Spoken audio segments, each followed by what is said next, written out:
Ce soir, un grand témoin de l'histoire de la Guinée indépendante. De 1970 à 1984, il a été directeur de la sécurité à la présidence de la République. Dr Madifi Djané est un homme très discret. Il a cependant accepté de nous parler, d'apporter quelque chose à la compréhension de notre histoire. Monsieur le ministre, bonsoir. Bonsoir, monsieur le directeur général. Merci d'avoir accepté de venir dans cette émission. Monsieur le ministre, vous avez été 2 fois ministre sous 2 régimes différents. Est-ce que, quelque part, cela ne signifie pas que chacun voulait vous avoir avec lui? Bon, je ne pourrais pas le dire de façon absolue. Ce qui est certain, après les 14 premières années à la présidence de la République, ça m'a donné la chance d'avoir de très bonnes relations, tant au niveau de l'administration civile qu'au niveau de l'administration militaire et diplomatique. Dans ces 14 années, j'ai noué personnellement des relations avec le commandant à l'époque, Lansana Conté, que j'ai connu quand il était capitaine. Élevé au grade de commandant, chef d'état-major adjoint de l'armée de terre, j'ai eu à faire plusieurs missions à l'intérieur du pays avec lui et j'ai eu le privilège de l'amener avec moi à son premier pèlerinage et le premier pèlerinage du président Ahmed Sékou Touré en 1981 sur les lieux saints de l'islam. Ce pèlerinage a eu lieu effectivement le 18 octobre 1981. Arrivé de cette mission, le 1er novembre qui a suivi, le commandant Lansana Conté a été élevé au grade de colonel de l'armée guinéenne. En 1984, précisément,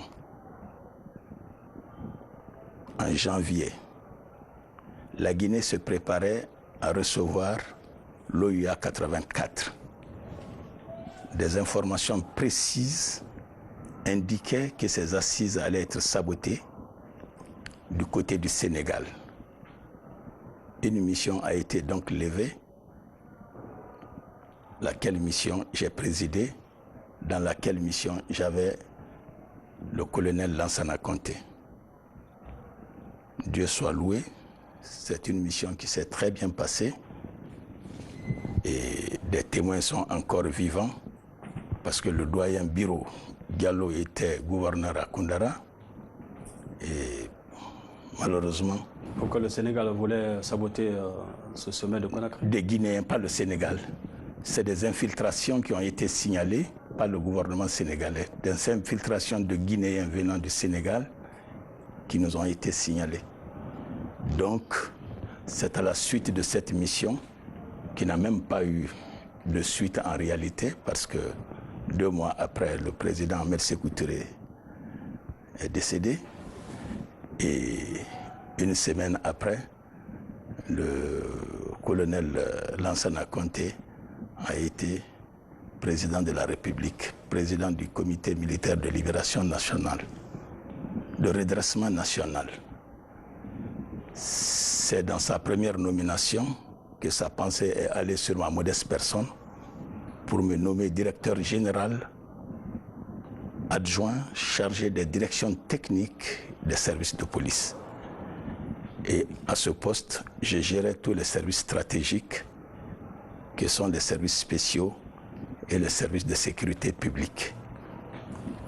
Mon directeur général était une modeste personne, Abdul Salam Diallo. C'était un capitaine que nous avons eu à gérer aussi sous la Première République, paix à son âme. Voilà comment j'ai commencé avec le général Lansana Conté, qui m'a nommé directeur général chargé des directions techniques en 1984, qui m'a élevé dans les fonctions jusqu'à terminer sa vie avec moi en ma qualité de ministre de la Sécurité. Ensuite est intervenue cette période de transition. C'était presque nos enfants que nous avons élevés, qui nous connaissaient. J'ai eu aussi la chance d'être le premier président de la Commission nationale de réforme des unités de défense et de sécurité avant l'arrivée du général Lamine Cissé, un ancien ministre sénégalais et qui a eu la chance d'être choisi par les Nations Unies pour achever cette réforme. C'est dans cette période donc que nous nous sommes engagés dans cette élection multipartite qui a connu les différents candidats des différents partis pour exercer, pour avoir la fonction de président de la République. Dieu l'a confié au professeur Alpha Condé, que j'ai eu aussi la chance de connaître par l'intermédiaire d'un ami que je vais taire, avec lequel nous avons intimement travaillé. Et la récompense a été donnée parce qu'il a été élu président de la République. Je crois qu'à son niveau aussi, il a eu confiance en ma personne, m'a nommé 2 fois à la fonction de ministre de la Sécurité. Il m'a nommé, avant cela, il m'a nommé ambassadeur de Guinée au Sénégal. Il m'a ramené ministre de la Sécurité. Après les élections législatives, le gouvernement a démissionné. Il m'a reconduit dans les mêmes fonctions. Pour ce poste, en réalité, j'ai eu 3 décrets. Dieu soit loué. Monsieur le ministre, depuis que vous avez 28 ans, apparemment, vous ne quittez pas la présidence. Quelles étaient vos relations avec le président Ahmed Sékou Touré? Où en quoi consistait votre activité à la présidence de la République en ce moment? Et la Première République, tous les Guinéens étaient sous le socle de l'équité. Le favoritisme, je ne dis pas qu'il n'existait pas, mais le favoritisme était négligeable. L'homme était jugé selon sa valeur. J'ai été formé après mon DES, diplôme d'études supérieures à l'Institut Polytechnique, où j'ai fait philosophie-histoire. Je suis venu dans les rangs de l'effectif de la police pour être élève, inspecteur au Camp Boiro, où il y avait l'école nationale de police. Au sortir de cette formation, les meilleurs ont été sélectionnés. J'étais parmi ces meilleurs. J'ai eu la chance donc d'aller en Algérie, où j'ai achevé ma formation en tant qu'officier des services spéciaux. Et j'ai eu le privilège de travailler au cabinet privé de Wari Boumedienne. Cette appréciation ne pouvait pas passer inaperçue. Au sortir donc de cette formation et de ce stage au cabinet du président Wari Boumedienne, j'ai été mis à la présidence de la République, où je suis resté jusqu'à la mort du président Ahmed Sékou Touré. Je n'avais aucun rapport particulier avec lui en venant. Mais en y rentrant, je suis sorti avec les plus grandes relations avec lui. Je suis du nombre de ceux qui l'ont accompagné. Et avec fierté, je le dis. C'est-à-dire vous l'avez accompagné? Je l'avais accompagné jusque dans sa tombe. Oui, c'est-à-dire comment vous travaillez avec lui? Comment ça se passait? J'étais le directeur des services spéciaux, précisément chargé de la cryptographie. La cryptographie, c'est une science qui rend inintelligible un texte intelligible et intelligible un texte inintelligible par le chiffrement ou le surchiffrement, par le déchiffrement et le surdéchiffrement. Par cette position, j'avais en charge toutes les unités militaires dans les régions. J'avais en charge tous les services de sécurité, gendarmerie, police.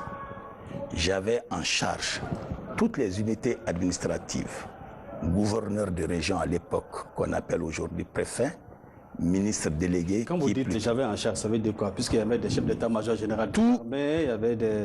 Ça veut dire que tout ce qui n'est pas à la disposition du commun m'était donné pour être chiffré au destinataire. C'est-à-dire que vous étiez en quelque sorte le chef de service d'espionnage et de contre-espionnage? Non. Vous étiez quoi? J'étais le responsable de tout problème de sécurité qui touchait la nation. Il y avait un directeur de la sécurité d'État qui, quelque part, n'avait pas cette possibilité de chiffrer et de déchiffrer. Pour cette formation, nous ne sommes que 2 pour la République de Guinée. Mon second a fait sa carrière dans la diplomatie, il vit. Et moi, j'ai fait ma carrière à la présidence de la République. Alors, parlant de cette sécurité justement pour laquelle vous étiez à la présidence de la République, pendant cette période 1970-1984, il y a eu beaucoup d'arrestations pour complot. Est-ce qu'il y a eu des complots? Qu'est-ce qui s'est passé? Par exemple, quel complot d'abord?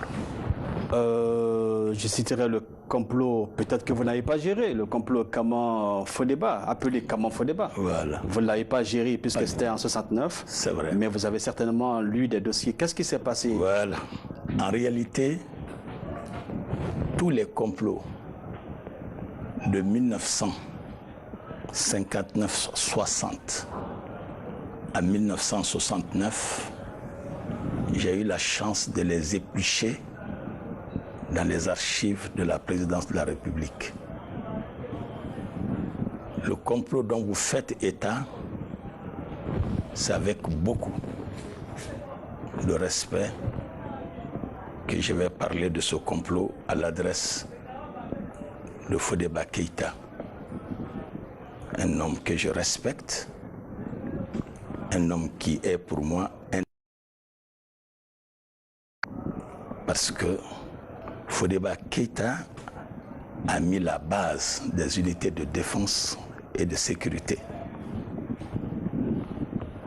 Il a été relevé de sa fonction de ministre de l'Intérieur, Défense et Sécurité pour être nommé ministre du Développement rural en 1965. Le complot de 69 ne l'a pas trouvé ministre de la Défense. Mais la réalité est qu'il est resté très influent au niveau du ministère de la Défense. Ce complot dit Kaman Fodeba est un complot dans un complot. Je vais dire par là, de façon très succincte, que Fodeba, si ce complot avait réussi, Fodeba serait exécuté, les vrais commanditaires de ce complot allaient prendre le pouvoir. Fodeba n'est pas un fondateur, un membre fondateur du PDG, mais il a fallu qu'il rallie le PDG pour que le PDG accélère sa voie pour arriver vite à l'indépendance. Fodeba a pris en charge tous les dirigeants du PDG. Il est sorti instituteur de William Ponty. Il s'est installé à Dakar, où il a fondé en 1948 les théâtres africains, qui plus tard seront les ballets africains. À ce niveau, il a apporté toute l'assistance à tous les dirigeants du PDG, y compris le secrétaire général, le président Ahmed Sékou Touré. Fodeba a du mérite quand il a accepté de participer à la lutte pour l'indépendance de ce pays. Il est rentré en 1957. Son père a été consulté par les dirigeants du PDG de l'époque avec insistance pour le persuader d'accepter de participer à la lutte de libération. Et quand on a eu l'indépendance, librement, sans contrainte, il a cédé ses ballets africains à la République de Guinée. Au lieu de dire ballets africains de Keïta Fodeba, c'est les ballets africains de la République de Guinée. il a cédé volontairement sa propriété de Dakar à l'ambassade de Guinée à Dakar, qui jusqu'ici fait partie de notre patrimoine à Dakar. Il a cédé librement sa propriété de Paris, qui jusqu'ici est la propriété de la Guinée, où est actuellement même notre ambassade. En contrepartie, on lui a donné la villa mitoyenne à la résidence de l'ambassadeur des États-Unis à Donka, qu'il a aussi perdu à la faveur de ce complot.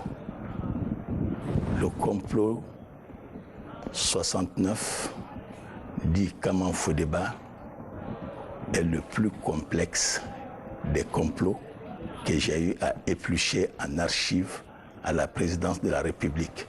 Je tiens simplement à préciser que Fodeba même n'a pas déposé, peut-être par orgueil, peut-être pour des raisons propres à lui, mais je confirme, en ma qualité de responsable des services de sécurité de l'époque, ayant lu, relu, vérifié tout ce qui pouvait être vérifié, ce complot n'était pas de Fodeba. Par contre, Kamangiabi, qui était le secrétaire d'État à la milice, sa participation a été effective à ce complot. Voilà succinctement.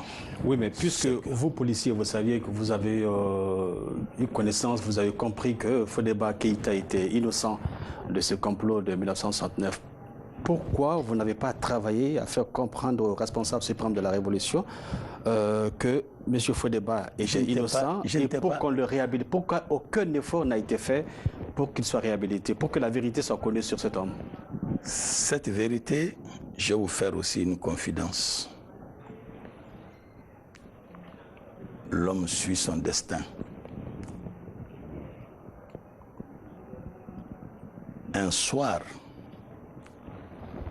de 1977, je ne pourrais pas vous préciser la date, comme j'avais le privilège de prendre le déjeuner, le petit déjeuner, le déjeuner et le dîner avec le responsable suprême de la Révolution, qui aimait avoir beaucoup de gens autour de sa table. Un soir de cette année, comme je le dis, un responsable de la sécurité est venu, très haut placé. Permettez-moi de taire les noms. J'ai écrit. Je prie Dieu que mes mémoires paraissent. Est venu, il est passé derrière le président, il lui a soufflé quelque chose. Il a réagi. Il a réagi. Il a dit, je n'ai plus d'amis. Tout le monde a trouvé ça comme un cheveu dans la soupe. La table s'est éparpillée, sauf nous qui sommes de la maison. Parmi les invités de ce jour, il y avait une jeune fille, son père était un commissaire de police, Baboy. Je dis son nom pour qu'on puisse la situer, elle. Je crois qu'elle est décédée. Elle était handicapée. Je crois qu'elle a été victime de poliomyélite, mais une fille extrêmement intelligente qui avait eu une première bourse sanitaire en Bulgarie. Elle a été soignée. Elle devrait repartir. Ce jour, elle avait reçu le rendez-vous du président pour avoir l'autorisation d'aller prendre son billet à la régulation aérienne et maritime, qui était un service de la présidence qui s'occupait justement de ces cas particuliers. Tout le monde a quitté sauf elle. J'ai tout fait pour la renvoyer. Elle n'a pas voulu. J'ai dit, mais vous voyez dans quel état est le président? Vous pensez qu'il va vous recevoir dans cette situation? Il dit, je resterai là, comme je sais que vous êtes au travail jusqu'à très tard. Si il ne me reçoit pas. En rentrant, vous allez m'accompagner à la maison. Son père était un frère que j'ai adopté comme un grand frère, Baboui, commissaire de police. Par bonheur, le président a appelé. J'ai répondu. C'était le téléphone fixe à l'époque. Il n'y a personne. Je dis non, camarade président, sauf la demoiselle Ba. Elle est là? Je dis oui, elle est là. Elle a fait la montée. Je l'ai fait monter. Elle a eu l'autorisation pour aller prendre les billets à la régulation aérienne et maritime. En descendant pour me dire au revoir, elle me dit, tonton, tu sais à qui pensait le président? Je dis, je ne peux pas le savoir. Il a dit, il n'a pas d'amis, tout le monde a entendu. Il dit, il parlait de faux débat. J'ai dit, quoi? Il parlait de faux débat. Je dis, alors là, c'est extraordinaire. Vous savez, tout est hiérarchisé. Vous avez fait mon CV. Je n'ai pas géré les complots de 69. Et avant, j'ai eu la chance de lire les archives. Donc, ce que j'ai eu à gérer. Mais quand le président dit « je n'ai pas d'amis », ça veut dire quoi? Ça veut dire quoi? Il faut lui demander. Moi, je ne peux pas le dire. Je ne suis pas dans son intérieur. Monsieur Fodeba qui était déjà décédé. Voilà, mais c'est de lui qui parlait. Donc, il a eu des informations comme quoi il était... Certainement. Je ne peux pas l'affirmer. Je l'ai entendu comme ça. C'est par rapport à votre question. En tant qu'agent de sécurité, pourquoi vous n'avez pas dit ceci ou cela? Voilà. C'est vrai. Parce qu'on peut commettre des erreurs, mais on peut aussi réhabiliter exactement, à la mémoire de l'homme. Mais en attendant, il n'a pas été réhabilité depuis. Vous dites qu'il y a des complots que vous n'avez pas gérés, n'est-ce pas? Donc, il y a eu des complots que vous avez gérés. Il y a des événements que j'ai gérés. Oui. Il y a des événements que j'ai gérés. J'ai géré le 27 août. 77. Ça, c'est 77. La révolte des femmes. Et j'ai suivi de près le complot de 76 dans lequel a été impliqué Téli Diallo. Ça, je peux parler de ça suffisamment sans complexe. Ok, on peut en parler de ce complot de 1976. Allons par étapes.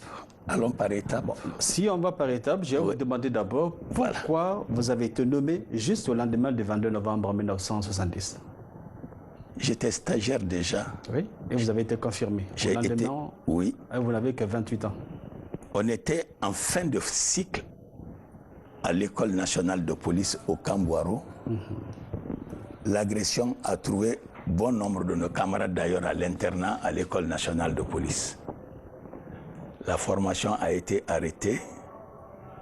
Les gens ont été mutés dans les services de sécurité. J'ai eu la chance d'être mis à la disposition des services de sécurité de la présidence en tant que stagiaire. Oui, mais qu'est-ce qu'on décédait chez vous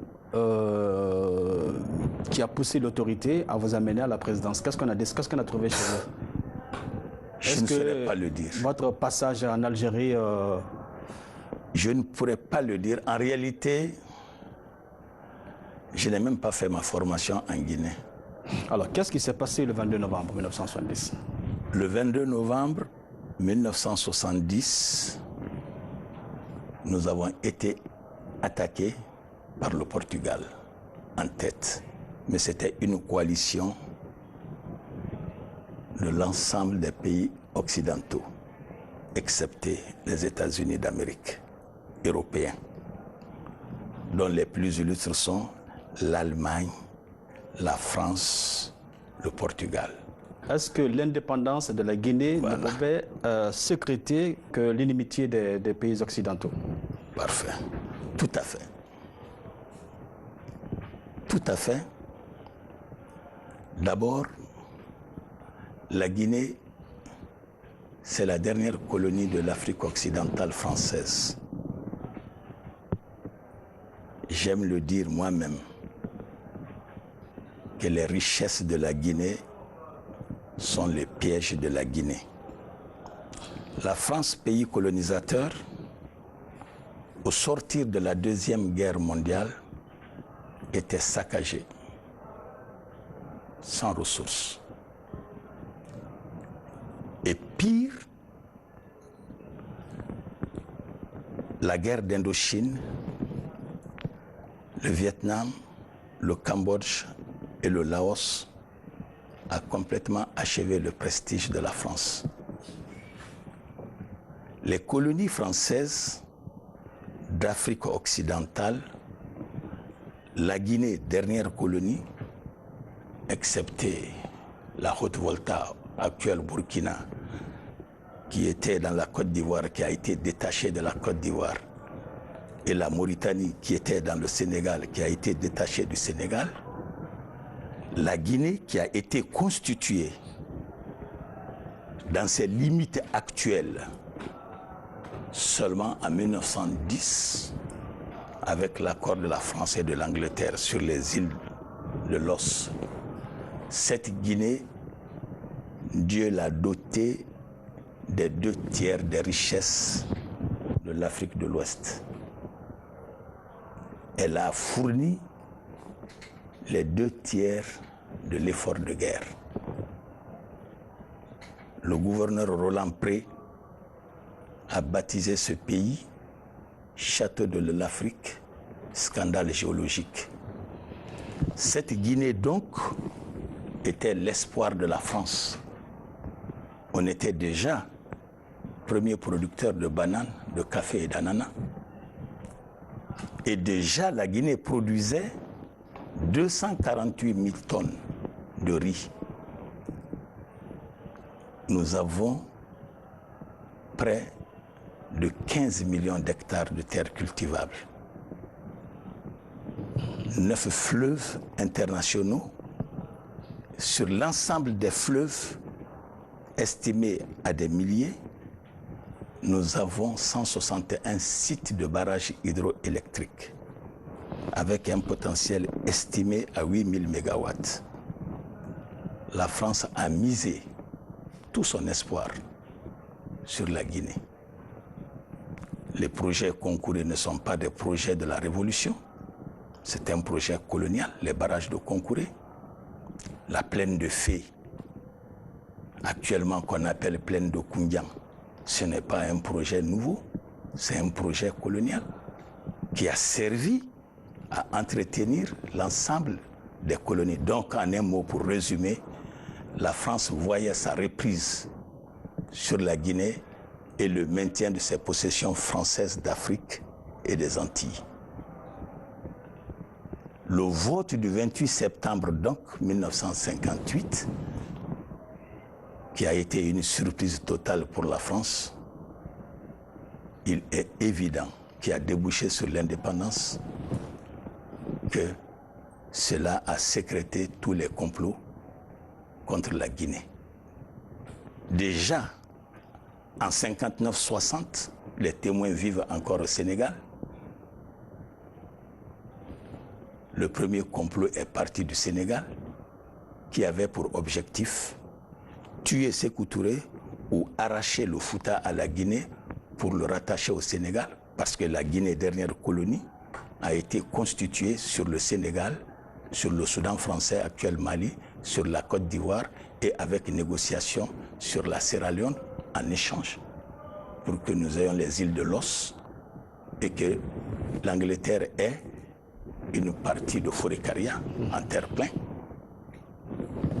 C'est cette réalité qui a dérangé la France.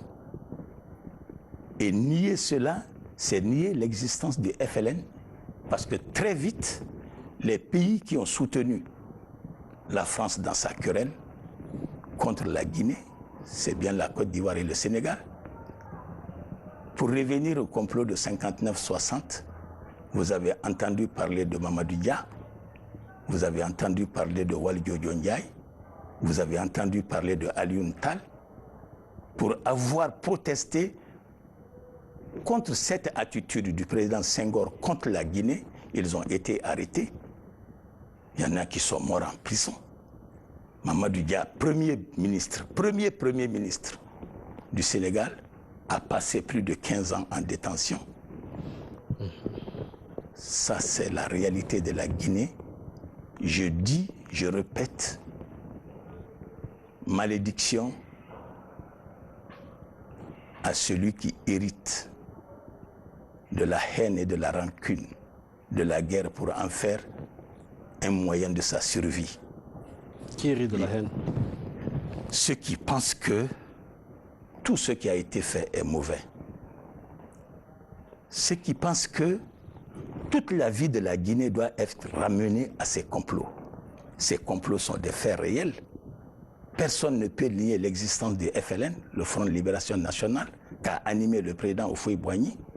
Personne ne peut nier le regroupement des Guinéens de l'étranger, RGE, le Rassemblement des Guinéens de l'étranger.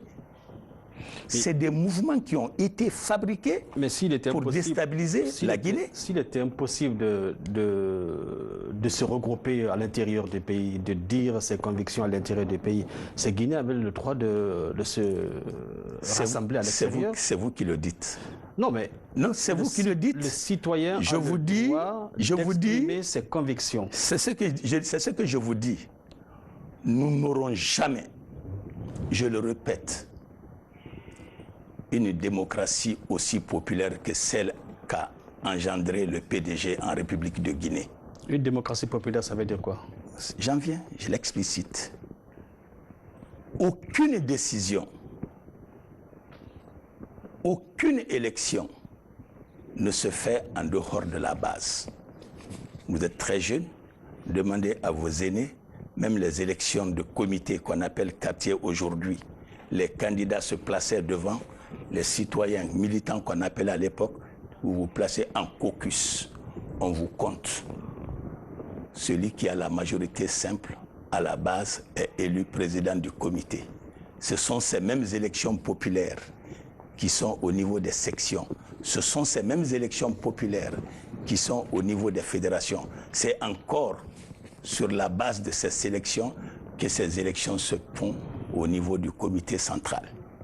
Aucune décentralisation ne peut être mieux que celle-ci, aucune démocratie. Et au comité, chaque vendredi,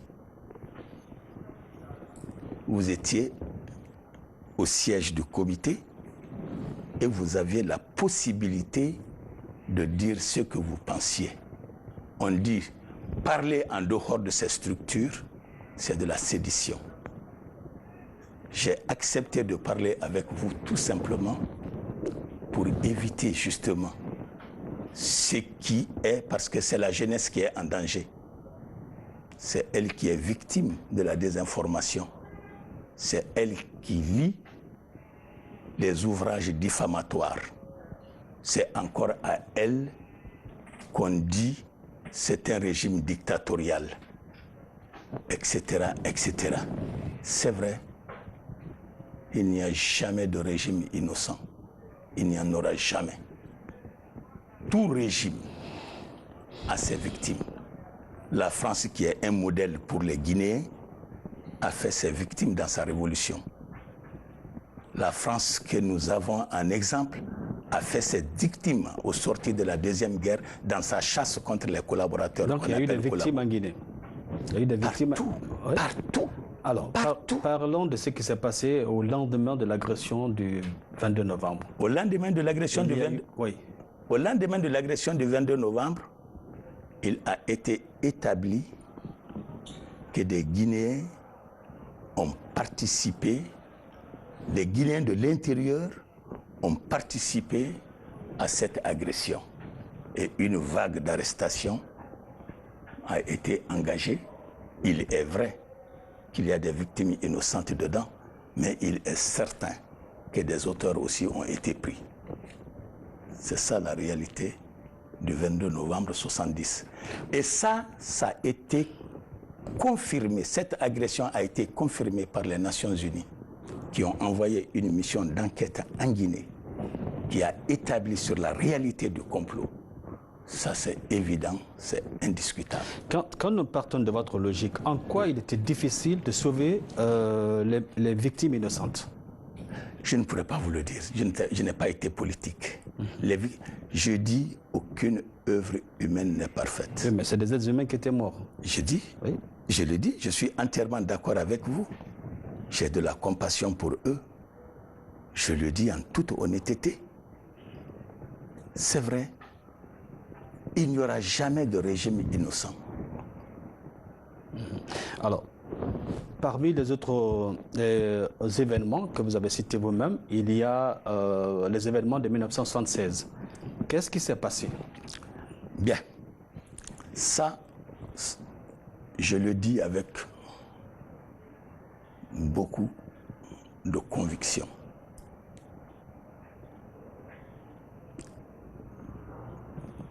Il n'y a jamais de feu sans fumée. Et il n'y a pas de génération spontanée. Ce complot de 1976 touche une des plus grandes personnalités de ce pays, Diallo Telli. Diallo Telli, c'était un haut fonctionnaire au Grand Conseil à Dakar, sous la colonisation. Le vote du 28 septembre 1958, il y était. Il a voté oui au référendum du 28 septembre. Tout comme d'autres illustres personnalités qui ont accompagné l'indépendance du président. Malgré tout,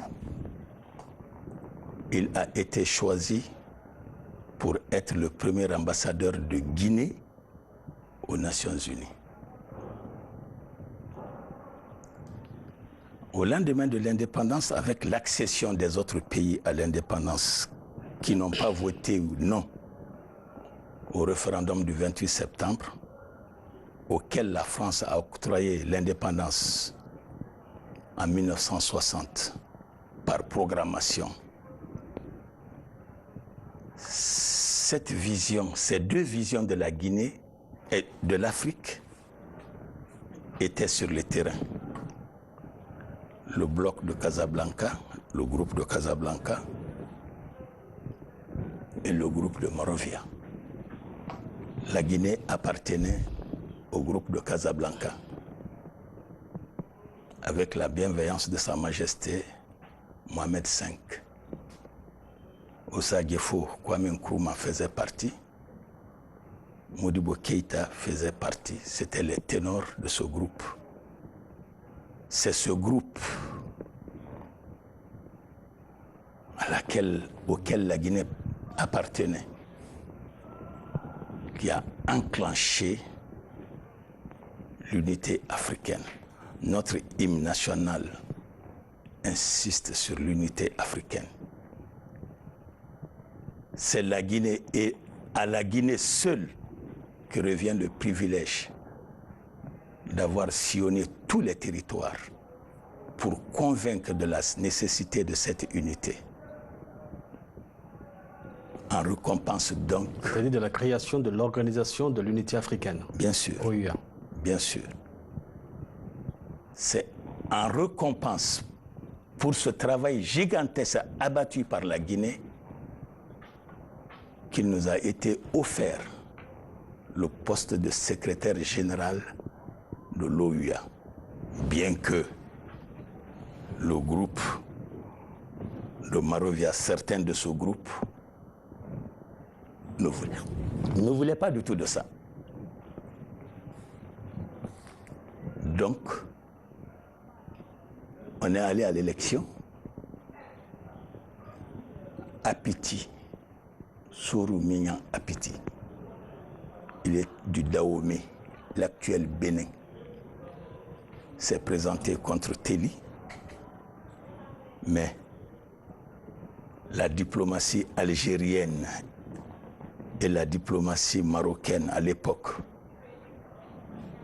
des pays rodés parce que ayant accédé à la souveraineté avant nous, la Guinée a eu la chance. Ce que je veux dire à ce sujet, Téli n'était pas le choix du président Ahmed Sékou Touré. Le choix du président Ahmed Sékou Touré pour occuper ce poste était le général Lansana Gyané. Son caractère et sa vision politique qui s'assimilait au communisme féroce, il lui a été conseillé d'aller vers une personnalité plus souple, qui a une vision plus ouverte. Téli était de ce lot. Il a été appelé de son poste des Nations Unies pour parachever les dernières démarches avec Sékou Touré. Et à l'élection, c'est lui qui a été présenté. Il a eu ce poste. J'en viens. C'est un sujet que vous évoquez. J'ai entendu Alain Foka parler. Je l'ai appelé sur son téléphone. Il était sur répondeur. Je lui ai laissé mon numéro de téléphone en lui demandant d'accepter de venir en Guinée pour parler de ce sujet avec les Guinéens, avec la conviction qu'il peut avoir plus. Téli a été un fonctionnaire à l'OUA dans les conditions que je viens d'évoquer. Téli aussi a perdu cette fonction, pas parce que le président Sékou Touré le voulait, non. Des témoins sont vivants. Moussa Traoré du Mali vit.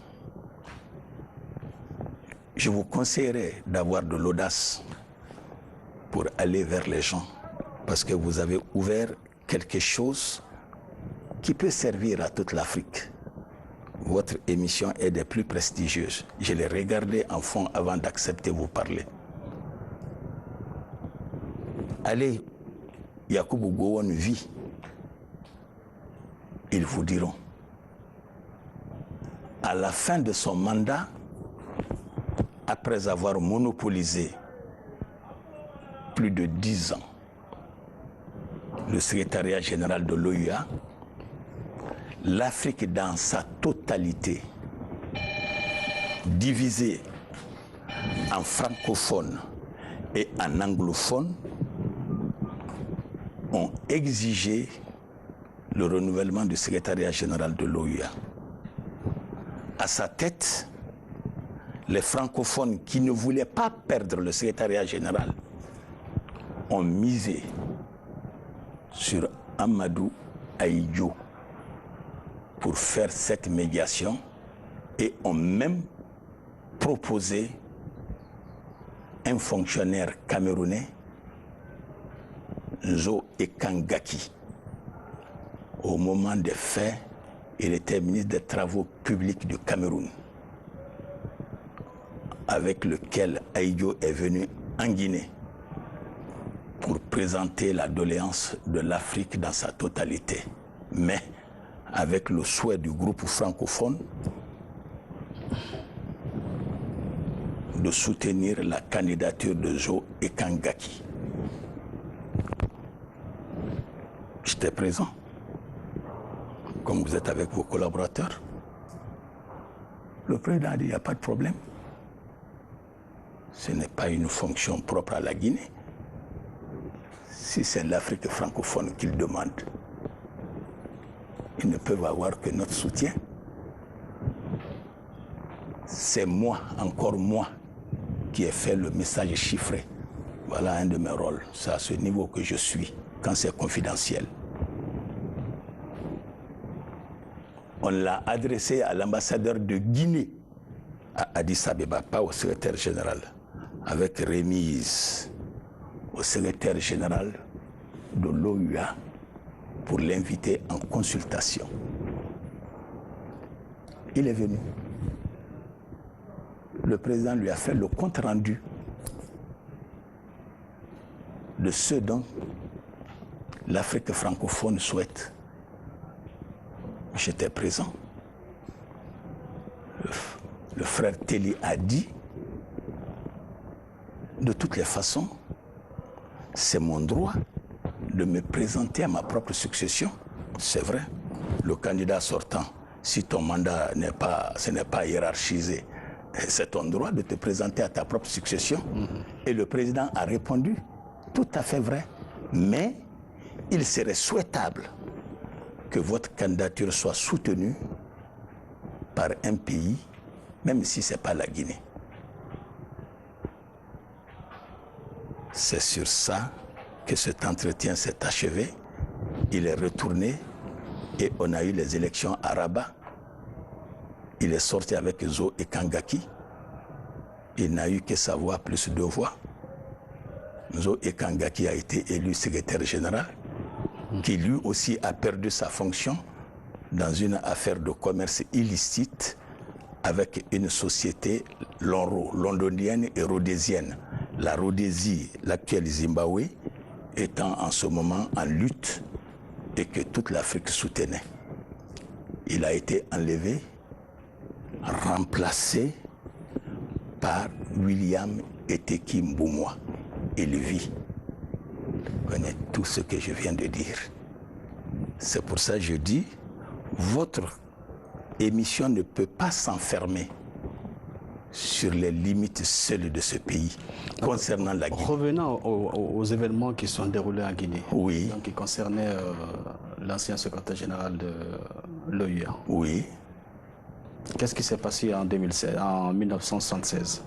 Il a été arrêté pour faire de complot. C'est évident.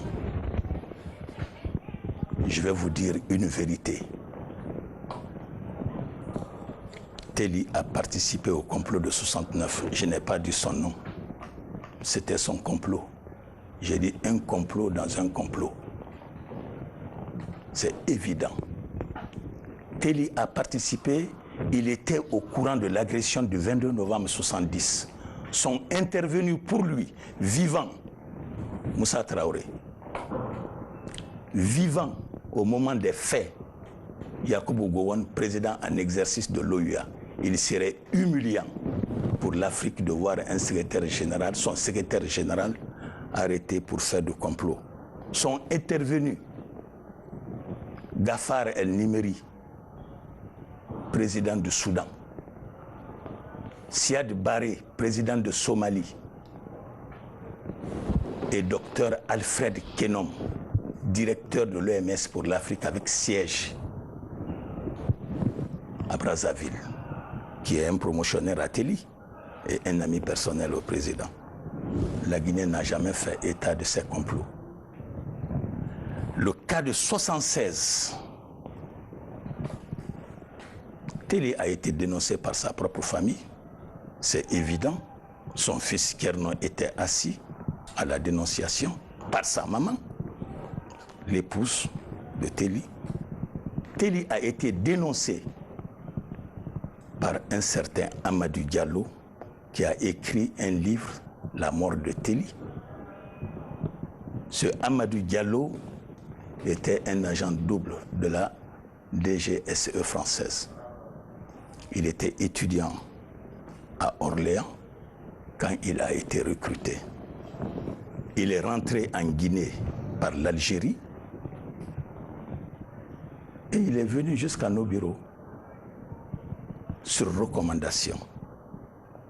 Je tais le nom des recommandés, mais je pourrais vous les donner confidentiellement. Vous pouvez les contacter. Il y a un qui vit actuellement en Guinée. Vous pouvez le contacter et vous notifiera ce que je viens de dire. Quand il est arrivé, sa première audience, c'est moi qui le lui ai donné pour rencontrer le président. L'entretien a été tellement intéressant entre les deux que je n'ai plus eu à le gérer. Je l'ai vu fonctionnaire au niveau de la Sogifab. Les anciens directeurs de Sogifab sont là, hein, ses premières victimes. Pour les anciens, tout le monde a vu ces directeurs d'entreprise balayer les rues de Conakry ici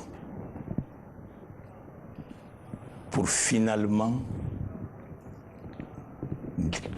dénoncer Telly. Et lui-même, la Guinée était structurée. on vivait en bloc socialiste, bloc occidental.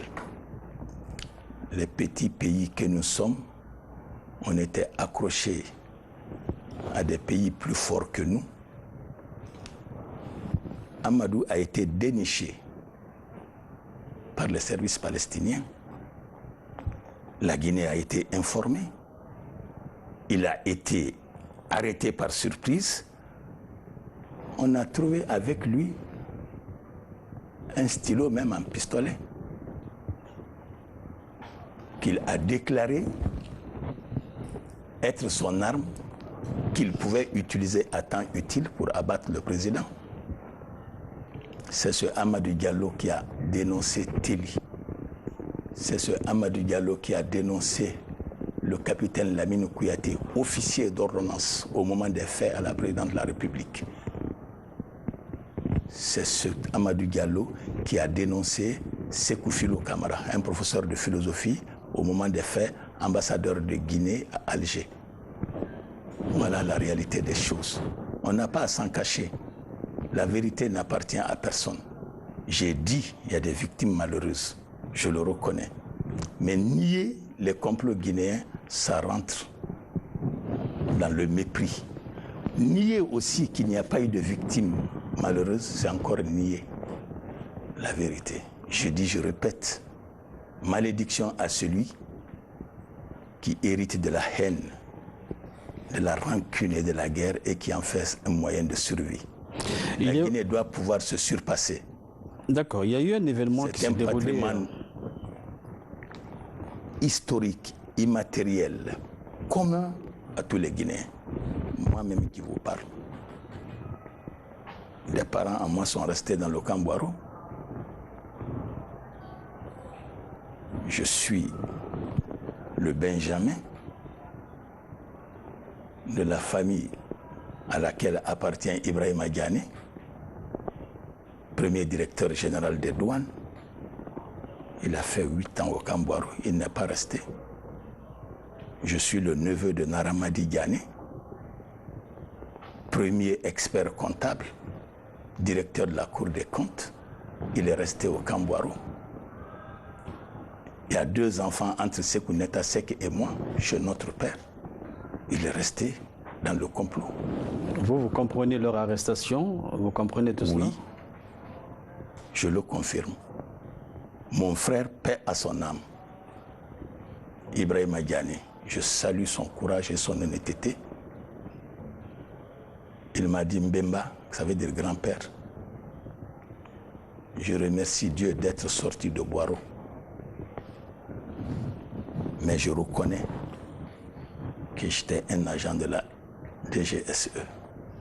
D'accord. Il y a des événements qui ont marqué l'histoire du PDG. Il y a notamment ce jour où le régime a été véritablement ébranlé. C'était le 27 août 1977 par la révolte des femmes. Est-ce que vous, de la police, vous avez été surpris par cela? Comment ça s'est passé? Comment vous avez géré? Ça, quand même, on a été surpris. Mais il faut comprendre que la Guinée a traversé les 2 ans qui précèdent 77. La Guinée a traversé des moments très difficiles. Shaitan 75, Shaitan 76. Les conditions de vie des Guinéens étaient très difficiles. C'est Shaitan qui avait rendu les conditions de vie difficiles ou bien la gestion du... La cherté de vie. D'où venait la cherté de vie? Pourquoi la cherté de vie. Vous savez... Le commerce avait été interdit, disons les mots. Il y avait beaucoup de restrictions à ce moment-là. Est-ce que ce n'est pas ce qui a généré cette situation un peu catastrophique, situation économique catastrophique dans les ménages au niveau national même? Non. D'accord. Le sac de riz sous la Première République n'a jamais excédé 900 cili.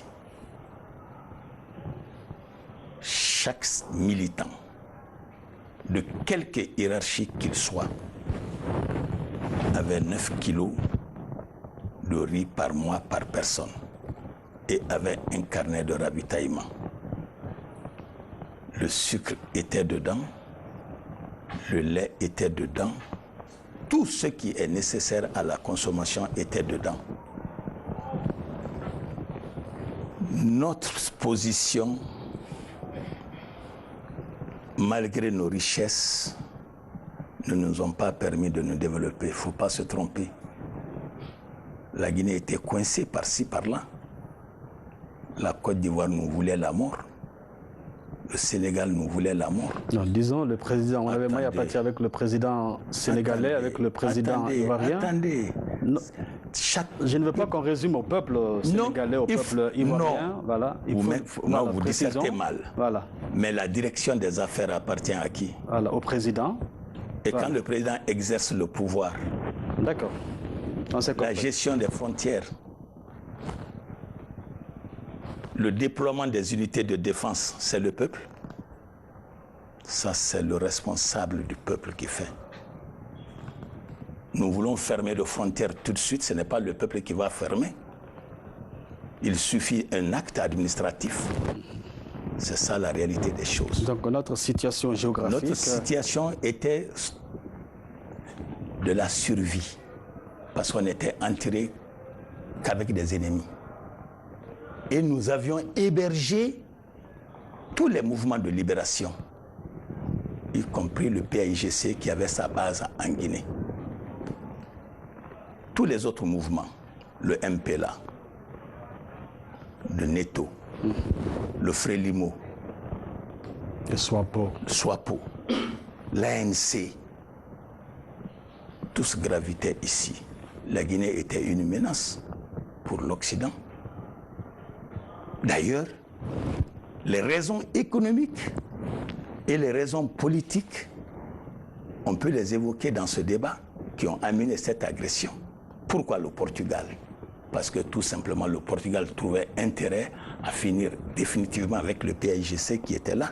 Amilcar Cabral était avec nous, Aristides Pereira était nous, Nino même était là, Tchoun était là, etc., etc., etc. Tous les dirigeants du PAIGC étaient ici. On a même participé au combat. C'est un des prestiges qu'a tiré le président Conté quand il était simple soldat sur les fonds, commandant du camp de Boki. Donc, on était coincés de partout. On a survécu par troc. La richesse de la Guinée a été troquée pour que nous obtenions. Le litre d'essence était à 10 cili, 100 francs, base normale. Mais dans ça, il faut le reconnaître, il y avait le trafic. Shaitan, c'était qui? C'était le trafiquant? Non, la période a été baptisée de Shaitan, ça touche les trafiquants, qui prenaient justement ces importations destinées à la population pour être vendues hors du territoire des fois par personnes interposées à l'intérieur du pays. Donc, cette lutte a permis de bloquer la circulation des grains entre Conakry et l'intérieur, si ce n'est pas de façon officielle. Il est évident que cela a amené la rareté. Pourquoi j'ai dit qu'on a été surpris par le 27 août? C'est un paquet de sucre qu'une bonne dame avec son bébé avait au marché Mbalia. Un milicien s'est attaqué à elle pour ce paquet de sucre. Son bébé a failli tomber. Ça a généré une révolte au marché et les femmes se sont dirigées directement sur la présidente de la République. C'était un prétexte, quoi. Il y a quelque chose... C'est ce que j'ai dit. J'ai dit la cherté. Ah ouais. Je l'ai résumé. Ouais. J'ai dit, vous ne pouvez pas expliquer le 27 août sans parler de Shaitan 75, Shaitan 76. qui sont l'expression de la cherté Alors, comment de vie. le président comment vous l'avez informé de cette révolte des femmes?